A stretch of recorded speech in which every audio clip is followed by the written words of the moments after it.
Welcome to Capri Temporary Housing. This is Anna Scheller. Today is the anniversary of 9/11, and I wanted to take a few minutes to talk to you about the power of connection, how it relates to us as a furnished housing company, and also to the tragedies of 9/11. This morning I listened to the story of the 9/11 survivor, Stanley Pramath, and I was struck about the miracles that took place as this gentleman was leaving the building on the same level that the airplane struck building number 2. And then one of the things the moderators said was, we all remember what we were doing that day, and I have to tell you, I'm no exception. We were preparing to go on a trip as a family. We had 7 children, and I was trying to sort through all of the clothes, and my friend called me, and she said, Anna, all the airplanes are closed. You need to find out when you're going to be able to leave. And I thought, she's just crazy. I can't believe she would listen to that kind of lies. She must be listening to something like the War of the Worlds. But the truth was, the buildings came down. The truth was, all the airplanes were grounded. And the truth was, we really didn't even know who our enemy was at that point. And that was a scary feeling. The following week, when we finally did continue with our travel plans, airports were ghost towns.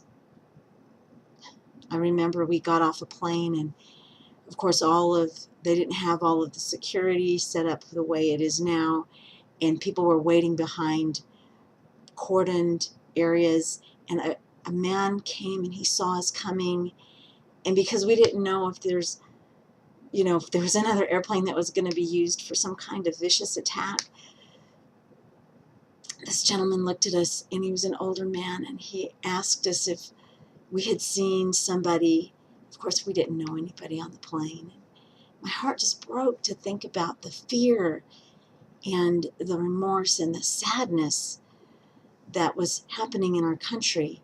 And yet it was through that tragedy that we were united, that we came together, that people came out of their own circles and sought answers and locked arms with other people in churches, primarily in churches, seeking answers from God. We were all vulnerable and we were scared, and in that we came together and we connected with each other, and we became a strong country for a period of time, even in our fear. Well, in our business, we often deal with people who are traveling, people who may be coming to our area who are coming for medical treatment, and so they're hopeful, but they're vulnerable. And we try to be a connection for those people through the housing that we provide, through furnished apartments, but also by being a friendly face, by being somebody who can be the transition for them into the living that they're going to be doing for the time they're going to be in our area or in one of our apartments.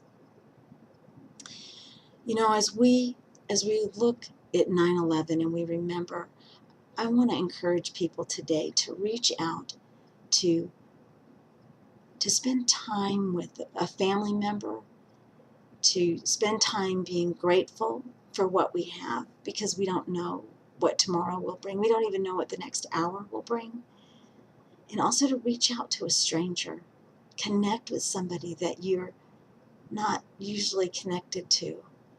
Make this a day where, in remembrance of those people who died senselessly at the hands of a few terrorists, let's turn this into a day where we reach out to our neighbor, we do good, and we make this day of remembrance a day for doing good. Thank you for listening, and I'll be talking to you again.